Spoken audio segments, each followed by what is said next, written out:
Good morning, ladies and gents. It's that crazy train guy here again. Here we got the 19th of September 2019, and we're back to have another look to see what this guy's been up to in his train room here in the last wee while. It's a pretty big job that I got here, but we've made some pretty good progress. So let's all hop inside and we'll have a look-see and show you what's happening, eh? Interestingly, the number one hazard has changed a little bit. It's any sharp knife or tool. Any sharp knife or tool. And I can bear out that being correct, because any old sharp knife and tool has often got me. So those are the things you need to look out for. So having a look now, we can see that I have done some track up the top and popped a hole through the wall. Yeah, that looks pretty cool. So the track on the top side here to the downward deviation is all complete. The downward deviation goes in over there, comes around, and to this side here, it comes back this way and either enters the helix or goes around the loop track.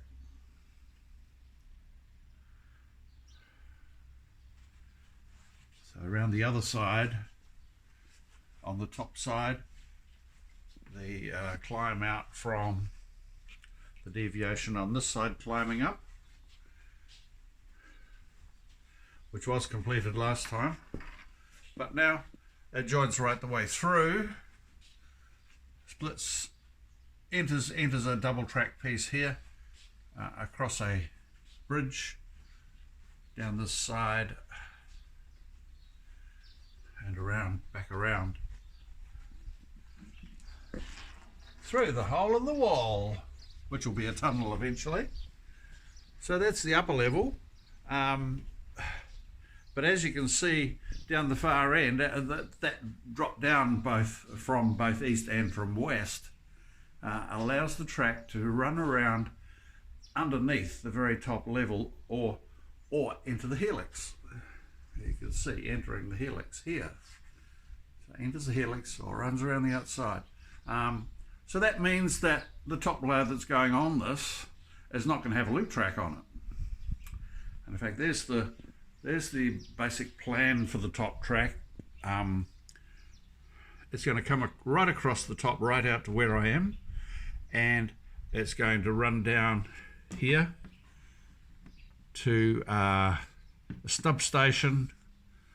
It'll be able to head east or west. That's which way is that? West or east, out the top far end. This will be passenger only. Obviously, freight won't come into here.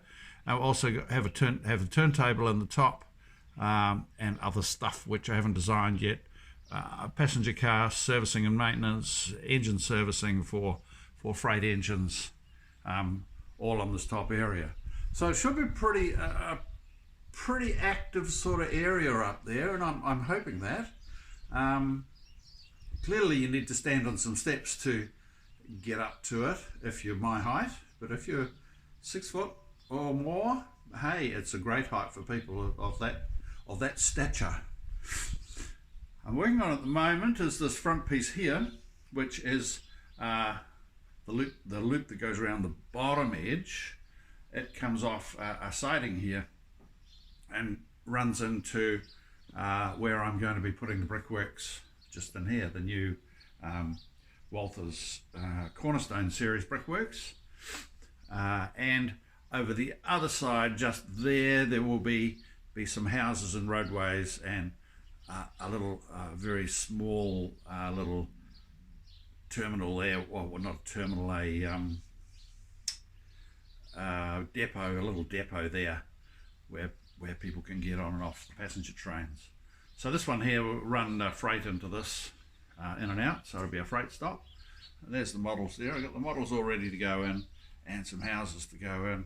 So we just have to build the contours for that, because it's going to, the backdrop there, or the back side of it there, is going to be from a hill. This will be cut into the side of the hill, and that piece of track running around the corner here will actually go through the cutting as well. Now on the bottom side again, coming around, there's the interchange from the helix through to the other side. Coming around this side, this is going to split into a double track here. This will be a concrete tie track around this part, double track running around here, and the railroad crews haven't laid the track yet. They've just been a bit lazy. So, and this point here is going to have a grain silos. So this will be like out in the Midwest type areas where they do that sort of stuff, and the access to that will come from here. So the freight will come in and out of that from this part of the track. So everywhere looking at the layout, like I am now, I'm looking north. So east is to my right and west is to my left. So everywhere on the layout is east-west, and this you could say this is the termination of that east-west, and as such it'll allow continuous running, because you can run through. So if you're just displaying trains running, or you just want to run trains around and not sort of do any work, you can just run them around rather than swap them through.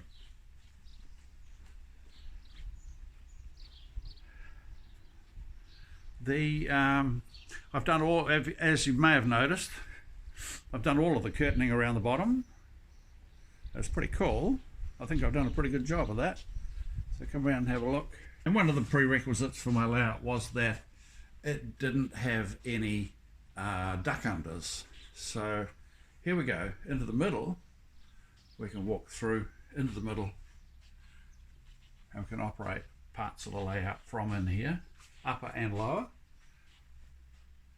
And it's all, you can have a couple of chairs in there for old guys like me. They can sit down and I'll do their train operations, whatever they want to do.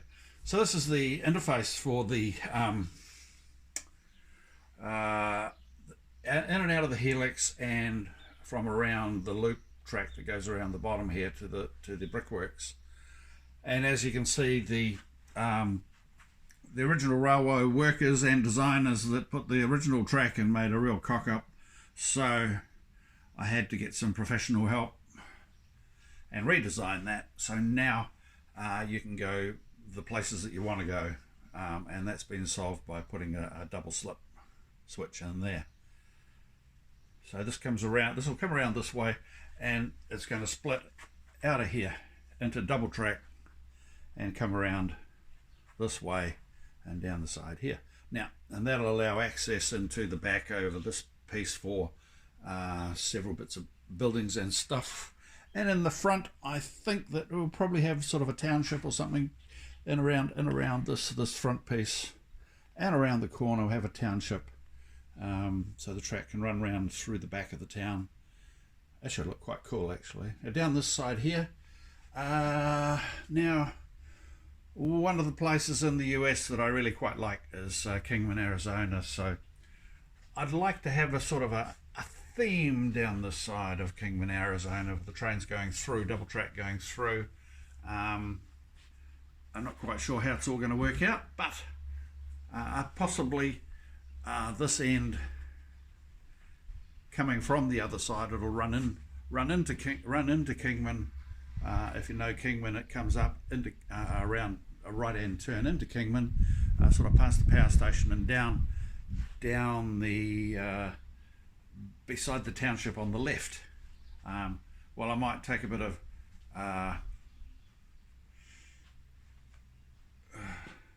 change with that, and I'll make it go whichever way I want it to go, whichever works. So the track may come over this side towards the edge, and the township over the back. Not quite sure how that'll work, but we'll figure something out. All right. So up the top side here, I'm not quite sure what I'm going to do along this bit. it could just be a run-through type, double track run-through with a scenery of some sort. I'm not sure yet. But along the top side, as it comes along here, that will probably be more country type stuff through here, with maybe a small settlement or something.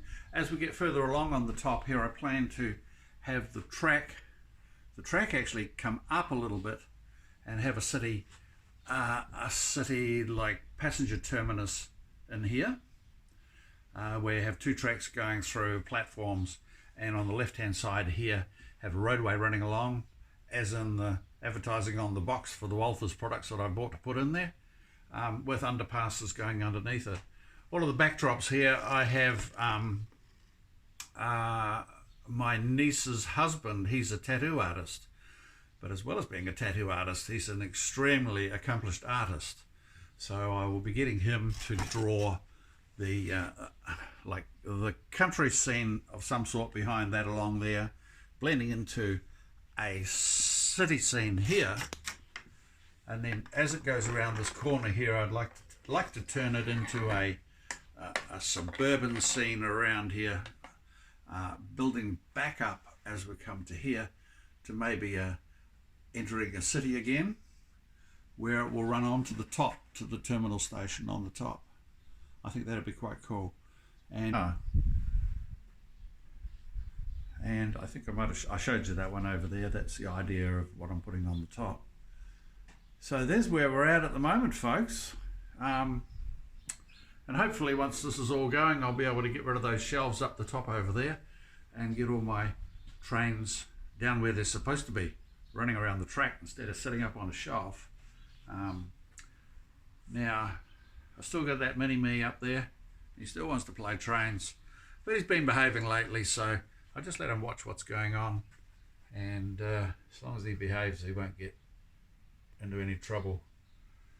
Okay, so that's what we're doing, folks.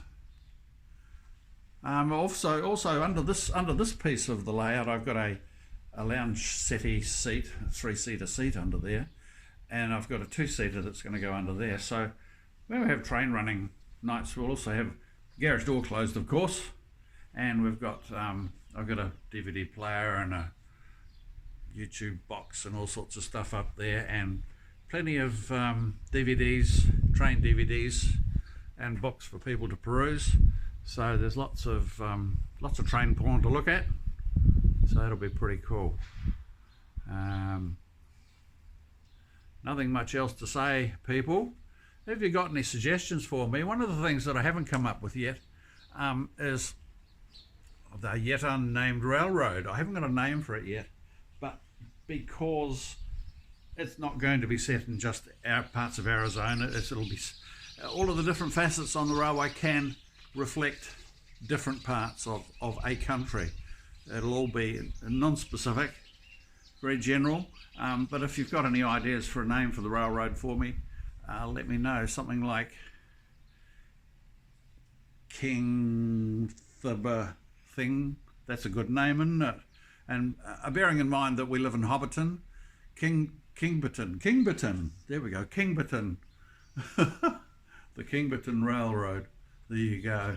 So there are lots of things we can do for that. So until next time, folks, click that like button and hit the bell, and subscribe to my channel on what I'm doing here, because I'll be very interested to hear what you have to say.